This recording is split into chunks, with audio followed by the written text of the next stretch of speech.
Desvendando mais alguns mistérios. Gente, aconteceram tantas coisas. Deixa eu compartilhar com vocês. Eu até anotei aqui para não esquecer, ok? Olha, então, eu tenho colocado algumas músicas, né, que fazem referência à época que nós estamos estudando. Só que assim, tem muito mais músicas, muito mais. Não é só o que eu falei, essa fase aqui, né? Chopin, Mendelssohn, é, Johann Joseph Bach, não é só esses, né? Beethoven, então, enfim, tem N músicos maravilhosos dessa época, né? Que expressam também esse período, culto literário, livros também, não citei todos, inclusive esqueci um lá quando eu comecei a falar do romantismo em Portugal, ainda esqueci. Esse daqui, ó, Amor de Perdição, Camilo Castelo Branco, como também tem Amor de Salvação. Engraçado, né? Se perdeu, mas também foi achado. Enfim, tantos outros, é que não dá tempo, né? Então a gente acaba aí compartilhando com vocês os mais expressivos, os mais conhecidos, tal. E outros que passam, mesmo que a gente esquece, né? Muita coisa, né, gente? Então, claro que foi publicado em todo esse período aí que nós estamos trabalhando, de 1836 para cá, nós paramos em 1870, né? Uma vasta obra artística e literária, muito grande. Acho que acabei falando alguma besteirinha. Depois eu volto a assistir, eu gosto de assistir, né, o que eu fiz. Falei, meu Deus, o que eu falei? Cometi uma besteira aí. Mas vocês vão perdoando minhas falhas, tá? E eu vou corrigindo aqui e a gente vai prosseguindo. Vamos que vamos.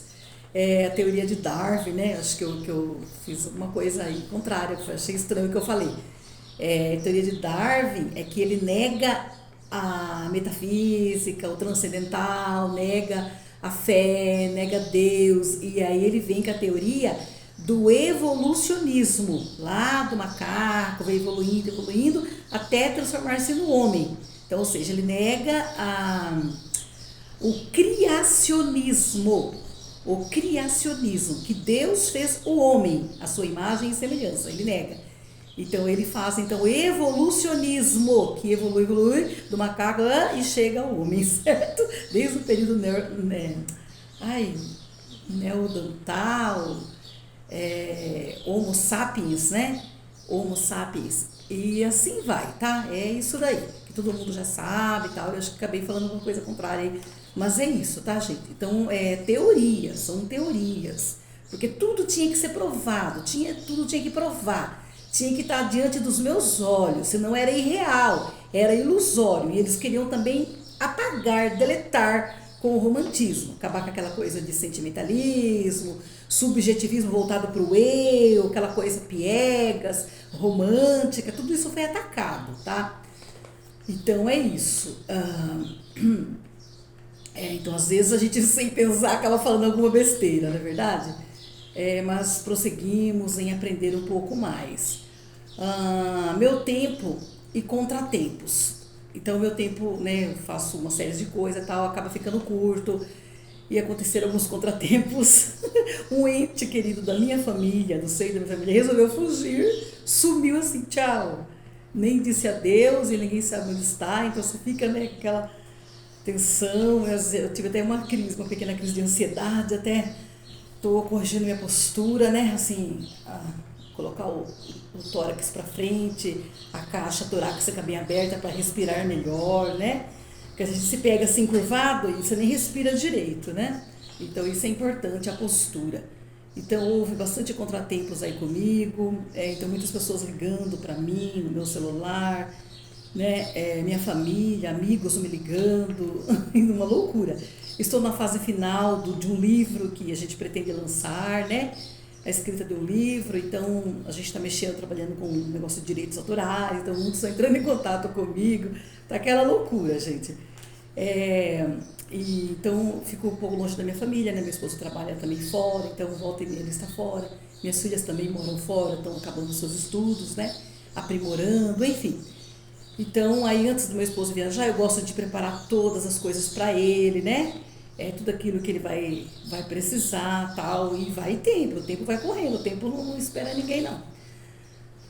ele não para, né? Então eu gostaria que você, depois assim das aulas de cada vídeo, você faça comentários, alguma observação, pode fazer observações, divulguem. Eu espero que esse vídeo, esses vídeos que eu, né, que eu estou fazendo aqui, vá ao encontro da necessidade de alguns, daqueles que precisam, né? E por favor, deixem um like. Eu sei que você vai gostar. Eu sei que você gostou. Deixa um likezinho aí, tá? Dá uma clicada lá. Bem, é isso, tá? Até anotei pra não me esquecer e estar falando aí. Então, minha pimentinha, a nossa pimentinha aqui do lado, ó. Então, pimenta já está aqui, porque nós falamos assuntos meio apimentados, né? Ó, deixa eu arrumar a postura, tá vendo? Já fui pra frente. Então, só lembrando a nossa escala literária, né? Eu estou trabalhando de uma forma linear no tempo, desde lá, como eu falei para vocês, a era nacional, agora estamos na era moderna contemporânea, vimos o romantismo em 1836, agora estamos no realismo, que eu já disse, né? Parece que começou a chover, olha que gostoso, o som da chuva, é tão gostoso ouvir. Mas temos iluminação, tá clarinho aqui, tá bonitinho, tá? Vocês estão enxergando, né? Então, o realismo aborda a sociedade de uma forma generalizada, geral, assim, por cima, né? E o naturalismo já vai mais nas taras, no desequilíbrio social, ambientes degradados, porque é ali que acontecem as coisas, né? Esse desequilíbrio que nós falamos, conflitos, a hereditariedade, né? Que o meio modifica o homem, a pessoa que está ali inserida. E depois vem o parnasianismo, da região da Grécia chamada Parnaso. Então, que é a poesia. O parnasianismo é a poesia de tudo isso.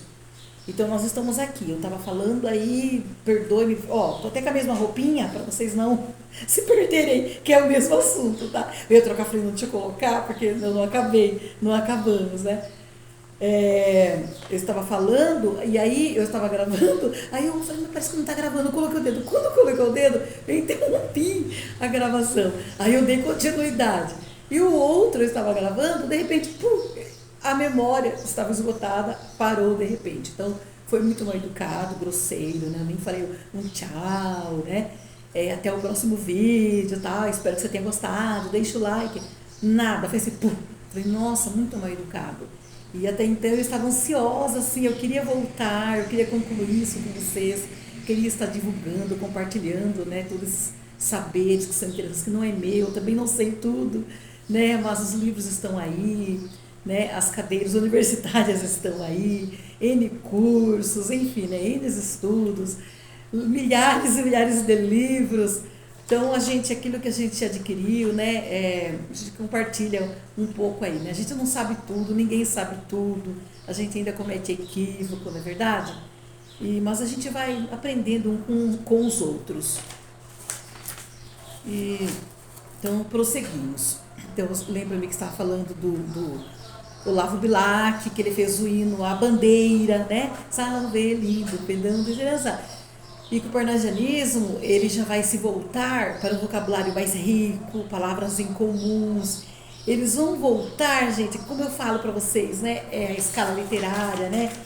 Tá indo, tá linear, vai. Mas de vez em quando volta, dá um flashback, né? Parece que nós, como seres humanos, temos assim, um pouco de receio, dúvida, talvez medo, não seria a palavra adequada, né, de avançar, ousar. A pessoa fica meio precavido, né, com precaução, então ele volta um pouco, né, para sentir bem o chão.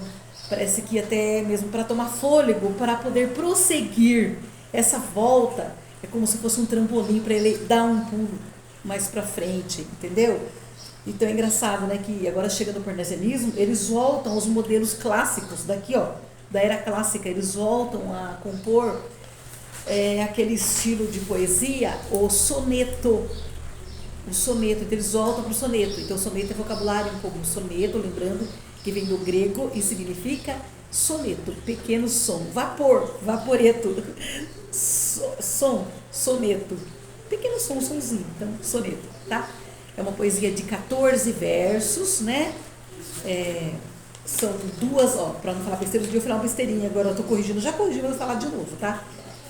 Ratificar, vou confirmar. São duas estrofes de 4 linhas, 4 versos, lembrando que cada verso é uma linha. Muitos alunos confundiam verso com estrofe. Estrofe é o agrupamento, é o grupinho, não é só 4. Pode ser 3, 4, 8, tá?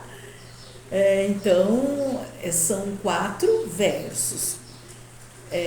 Cada verso é uma linha. Então, são duas estrofes de 4 versos que dão 8, né? 8 linhas, 8 versos. E mais duas estrofes de 3 cada uma, dá 6. Então, 8 mais 6, 14. 14 linhas, 14 versos. Diz que o último verso, a última linha, é fechado com chave de ouro, certo? Então, eu gostaria de mostrar aqui para vocês.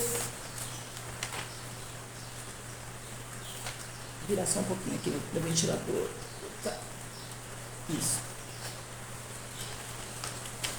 Olha o som da chuva. Vocês sempre ouvem o som dos pássaros, hoje é a chuva. Não. Tudo bem. Tinha umas roupinhas lá no varal. Já molhado. Vai ficar. Não vai interromper o vídeo por causa disso, né? Acho que aqui é mais importante, né? Coisas que dá pra ficar. Então tá aqui, gente, olha. Esse é um soneto, tá vendo? Estão vendo? Esse aqui é, uma caricatura do Olavo Bilac. Ó o bigodinho, gente. Olha o bigodinho, olha o bigodinho. Duas estrofes. Duas. A primeira aqui, a segunda. Tem 4 versos cada uma e 2 de 3. Você olhou esse modelo, gente, esses moldes aqui, sem sombra de dúvida, é um soneto. É rígido esse padrão aqui, tá? Esse modelo, esse paradigma, é assim, paradigma mesmo que modelo. Então, 2 de 4 e 2 de 3, certo? Aliás, gente, esse soneto é maravilhoso. Eu já volto a falar sobre ele, tá? Vamos lá nas características do parnasianismo.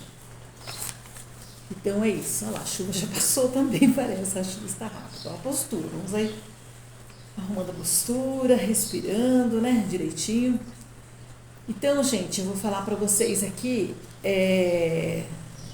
lembrando, né, geralmente o soneto são 10 sílabas métricas.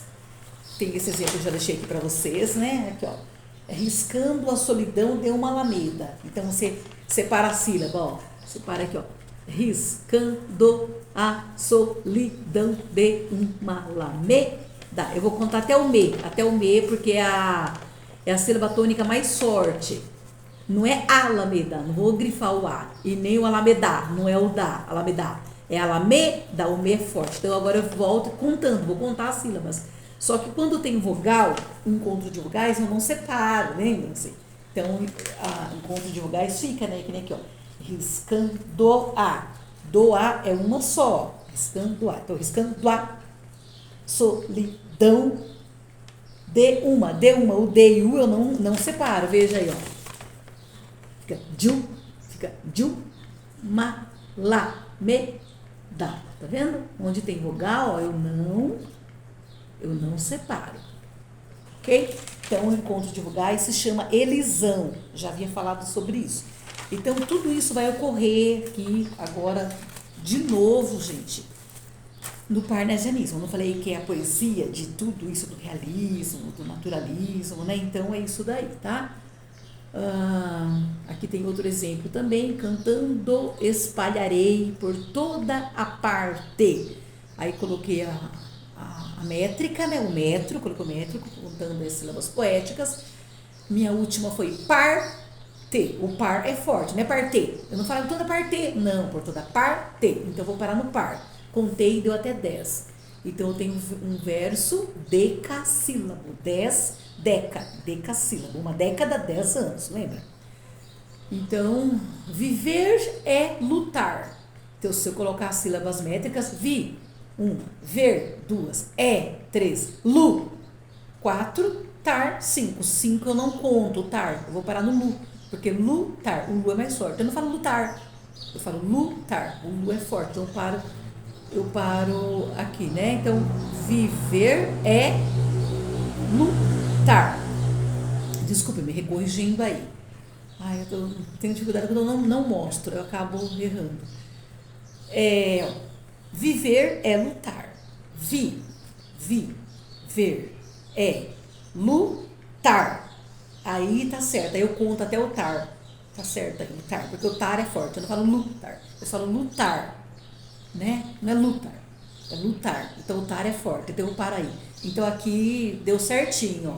Ver é lutar. Por que eu observo? Não ocorreu nenhuma elisão, tem nenhum encontro de vogal, né? Nenhum encontro aí de vogais. Então deu 5 certinho. Então é um verso pentassílabo. Lembra que o Brasil foi penta, depois hexa, né? Era para ser hexa, né? Nem sei se foi hexa, aí não desligado de futebol, gente. Eu sei assim, se desse 6 seria hexassílabo, hexa. Mas deu 5, pentassílabo. Então, gente, no final do século XIX, deixei marcadinho aqui certinho, do ano 1801 a 1900, não se esqueçam, tá? Deixei aqui para eu não falar besteirinha, não acabar esquecendo aí, tá? Então, a partir do final do século XIX, enquanto na prosa vigorava ainda o realismo, na poesia surgiu um estilo chamado parnasianismo. Então, o parnasianismo, além de ser poesia e tudo isso, é um estilo, certo? Então, vai ter a valorização da forma. Então, por isso que ele rejeitou a linguagem coloquial, a linguagem do dia a dia, do cotidiano, né? A gente vai, não, nós iremos, certo? Então, o romantismo usou a linguagem coloquial, a linguagem mais simples, tá? Agora aqui não, aqui vai valorizar o cuidado formal. Por isso que eles voltam a esses moldes antigos do classicismo. O trabalho do poema, o poema vai ser entalhado como uma pedra, sabe? O Orívenes, o homem que mexe com a pedra preciosa, né? Fica lá entalhando, né? A pedra, tal, lapidando, é isso daí, tá? Então, é um trabalho paciente com a linguagem, em busca de palavras raras, palavras que vão rimar, palavras com rimas para que se tornem rimas ricas. A observação rigorosa das regras, gente, de composição poética. Essa postura parnasiana pode ser bem percebida nesses versos de Olavo Bilac. Olavo Bilac escreve assim, ó, o mesmo que escreveu o hino à bandeira, ok? Invejo o ourives quando escrevo, imito o amor, com que ele, em ouro, o alto relevo faz de uma flor. Tá vendo que bonitinho? Ele fala que ele sente inveja do ourives. O ourives é o que trabalha, né, entalhando o ouro, a pedra preciosa. Ele inveja quando ele escreve assim, imita o amor. Então, está lapidando a pedra, ele como se fosse um gesto de amor. E ele aqui está escrevendo o poema também, lapidando o poema, como se fosse uma pedra preciosa, né? Ele está imitando o amor fazendo isso. Ele fala assim, o ourives, ele coloca ouros em alto relevo, brilha, lapida para tornar aquele brilho, aquela pedra linda em evidência, né? Assim faz de uma flor. Então é isso daí, né, gente? Torce, aprimora, alteia, lima, lixa, né? A frase, enfim, no verso de ouro engasta a rima, como o rubim. Olha, enfim, está rimando com o rubim. Quero que a estrofe cristalina, dobrada ao jeito, do ourives, saia da oficina sem um defeito. Entenderam, gente? Bonitinho, né? Observe que o eu lírico, o que é o eu lírico? Não se esqueça que isso também cai, gente, demais. Era uma luta para tentar colocar na cabeça dos meus alunos o eu lírico. O eu lírico é quando o poeta, quando vocês tomam mais uma aguinha.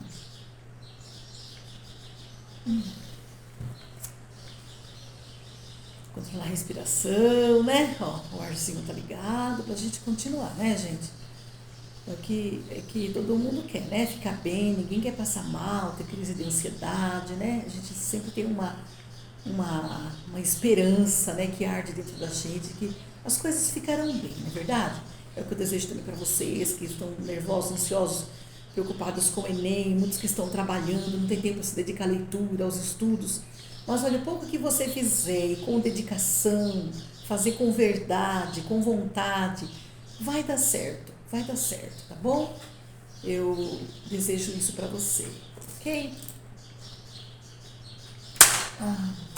Bichinho aqui. Observe que o eu lírico, gente, quando o eu lírico, o poeta, ele fala dele próprio. Ele é voltado para si, para o seu lado intrínseco, para o seu mundo interior, e ele começa a falar dele. Por isso fala eu lírico. Aí ele se compara com a lira. A lira era um instrumento da Grécia Antiga. E disse que esse instrumento, a lira, ecoava um som muito lindo, muito sublime, sabe? Um som assim, marcante. E daí, então, parece que o poeta se coloca assim, como se fosse uma lira. Então, por isso que fala eu lírico. Então, o meu eu que está soando, é o meu eu que está falando, é o meu sentimento. Então, o que é o eu lírico do poeta? Quando o poeta está declarando, falando alguma coisa, ok? Então, o eu lírico aqui, ele está tendo um trabalho muito de paciência mesmo, muito minucioso, detalhado, delicado, né? Então, ele acentua a importância da escolha de palavras precisas, o cuidado com a frase, aquele polimento, né? Como o Urives dá o polimento na pedra preciosa. É isso, tá? Como se fosse um objeto precioso e belo, semelhante a uma joia. Olha que lindo, gente. Mas essa supervalorização da forma acabou fazendo com que muitos parnasianos transformassem a poesia numa exibição técnica e em prejuízo de conteúdo. Ó, se preocupa tanto com o rigor formal e, né, procurando aquelas palavras e acabou prejudicando aí, gente, o conteúdo. Muita técnica prejudica, né? Então, o gosto pelas cenas descritivas, inspiradas na antiguidade grega e romana, foi uma das características do parnasianismo. Observe uns versos que eu vou ler aqui. Quase em Corinto, as velas esquisitas, purpúreas velas de real trireme, pandas ondulam, a água escura freme, e ouve-se a espaço a voz das talamitas. Nossa, gente, palavras muito rebuscadas, de difícil compreensão, de difícil vocabulário, certo?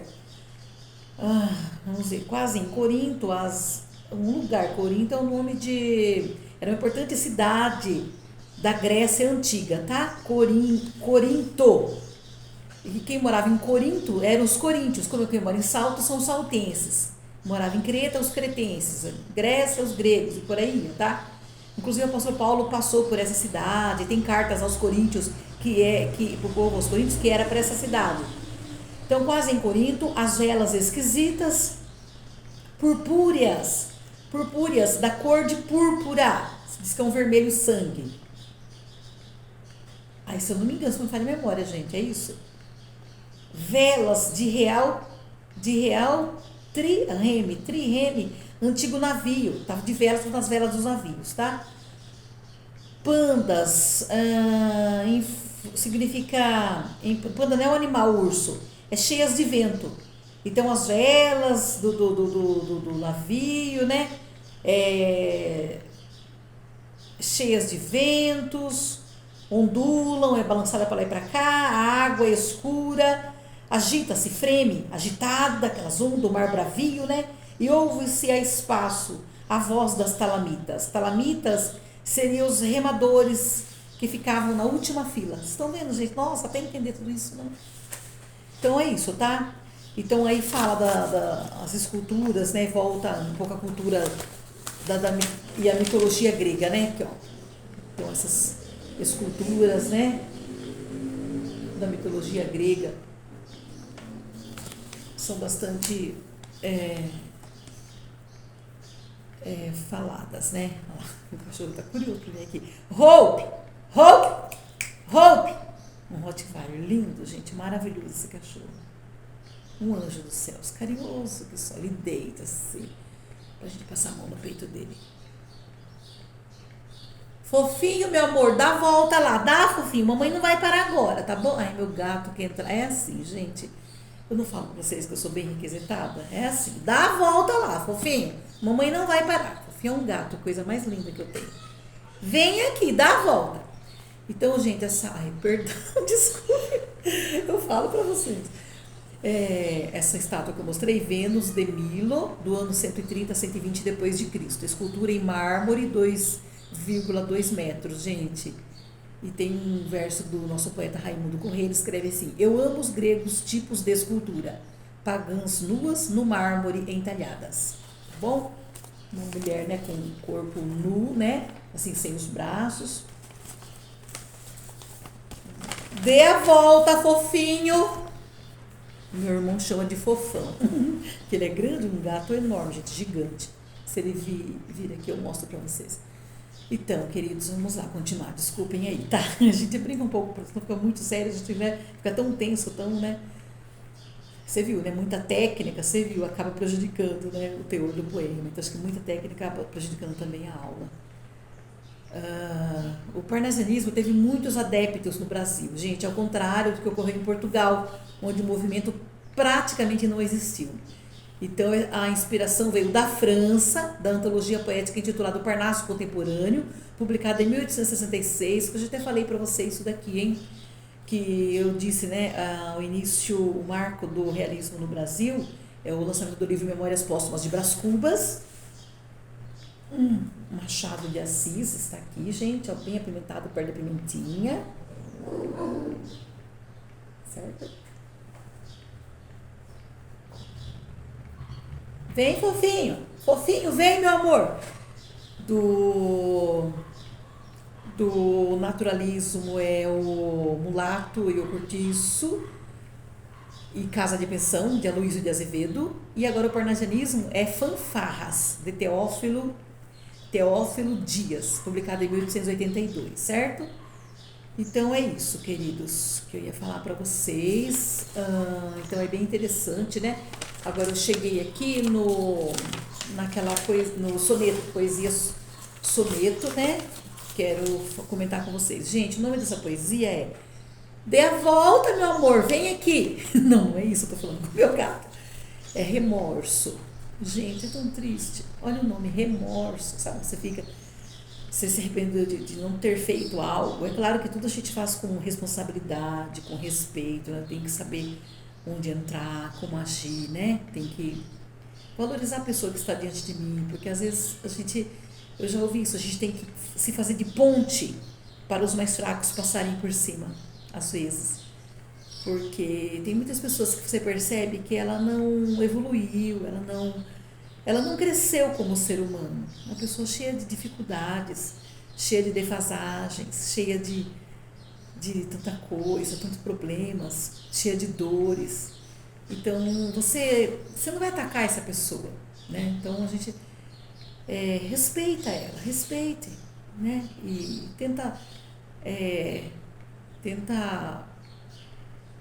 não levar a sério, não engolir, não computar tudo que ela falou. Às vezes ela chega já com pedrada na mão, te ofendendo, te apedrejando, mas vai ver o quadro dessa pessoa.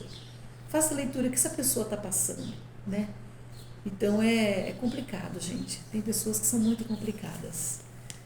E nem por isso também que eu tenho meus problemas, eu vou ofender, vou agredir, não é verdade? Então a gente tem que ponderar, mas me faz refletir sobre isso, esse soneto aqui chamado Remorso.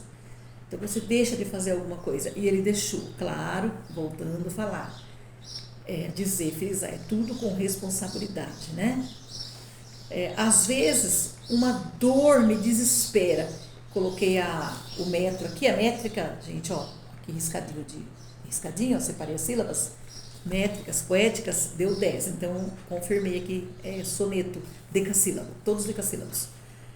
Nestas ânsias e dúvidas em que ando, cismo e padeço neste outono, quando calculo o que perdi na primavera. Olha, tá vendo? Acabou a primavera, ele vai fazer o cálculo do que ele perdeu. Então, muitas vezes deixamos de viver, deixamos de amar, deixamos essas belezuras, né? Cada flor linda, essa estação é uma das mais lindas da gente, que tudo floresce, né? Rejuvenesce. Você acha que a plantinha estava morta, com a primavera ela volta a reviver, ela volta com força, com beleza, com brilho, com cores, com aroma, com amores. Então é muito linda a primavera. Então, só que aí ele faz um cálculo, ele vê o que ele perdeu. Então vamos ver? Aí ele fala, versos e amores, sufoquei calando.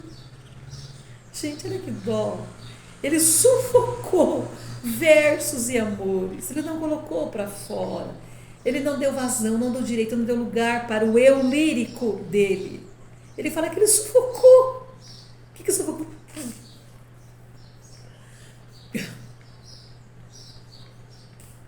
Engolir, não falar. É muito triste, gente. Ele fala sem usufruir, né? Numa explosão sincera. Mais 100 vidas. Ai, que dó, gente. Ele clama, ele pede por mais 100. O número alto. Ele joga alto aqui. Porque foi alta a frustração dele. Também foi muito profunda, né? O que ele perdeu, o cálculo que ele fez. Então ele fala assim, mais 100 vidas. Com que ardor eu quisera, com que ardor, com que desejo, eu quero mais 100 vidas. Mais viver, eu quero viver mais. Pensar mais e amar cantando. Aí ele fala, agora os tercetos já ao final, tá? Sinto o que desperdicei da juventude. Eu choro neste começo de velhice. Cabeça branca. Mártir da hipocrisia ou da virtude.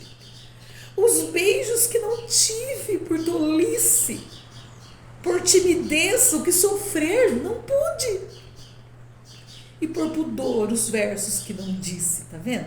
Sofreu por timidez, por tolice, ele não disse, ele não falou os versos, por tolice, por pudor, né? Então, é por isso que eu falo, é claro, né, gente, tudo com respeito, tem um momento certo para tudo, né? A gente percebe, a gente sente, você olha, né, você vê no olhar da pessoa, né? Você sente também quando pinta um clima, alguma coisa, né? E, claro, tem que ver também a pessoa, o relacionamento, o lugar, tudo isso. Então, gente, eu achei tão sincero isso aqui mexe tanto comigo, que eu fico meditando, sabe? Olha a lição que ele deixa pra gente. Olha a lição, gente. Depois que me viu remorso, aquela angústia, aquela coisa ruim dentro. Eu parei para refletir também, sabe? Sobre esse ente querido meu, né, que está desaparecido. Poxa, tanta coisa eu poderia ter feito também, né? E eu não fiz. Eu fiz o que estava ao meu alcance, eu fiz aquilo que eu podia fazer, mas eu poderia ter feito mais. Embora, né, todos os entraves da vida, minha família, meus afazeres, a escrita e correção desse livro, preparação de aulas aqui pra gente, né? Os meus animais, né? A outra casa que eu tenho lá, onde a gente pretende se mudar, as minhas filhas, né, que moram longe, enfim. N's. Mas se a gente forçar um pouco, a gente pode fazer mais, né? Aí depois você fica com remorso, aí dói, poxa, quisera eu outra oportunidade, quisera eu outra chance de fazer aquilo que eu não pude. Poderia ter dito, eu não disse. Talvez por timidez, por pudor. Queria mais 100 vidas, com ardor, como eu quisera. Viver mais, pensar mais e amar cantando. Então é isso, gente. É muito triste. Olha lá, o eu canto com ciúmes e não deixo o gato passar. É incrível. Vem, fofinho, vem, meu amor, vem com a mamãe. Vem, fofinho, meu lindo. Então é isso, meus amores. Então, o que o eu lírico fala? É isso, né? Da primavera, da juventude, né? Que outrora ele perdeu, agora já chegou a velhice e agora, né? Vem, fofinho, vem! Oh, meu Deus, tá querendo entrar de ação. Então, eu vou desligar, tá, meus amores? No outro vídeo eu mostro ele pra vocês, ok? Essas crianças, mas me dá tanta alegria, vocês imaginam como eu amo esses bichos. Gente, beijo. Deixa o like, hein? Olha lá, eu sei que você gostou.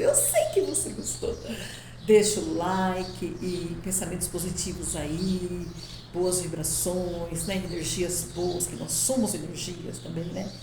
Para que tudo venha contento, para que, né, meu irmão apareça e que ele esteja bem. Eu sinto que ele está bem, ele está sendo cuidado. E a gente não quer nada disso aqui para nós, né? A gente quer amor, alegria, né? Sucesso, ótimo, uma ótima primavera para todos nós. Beijo!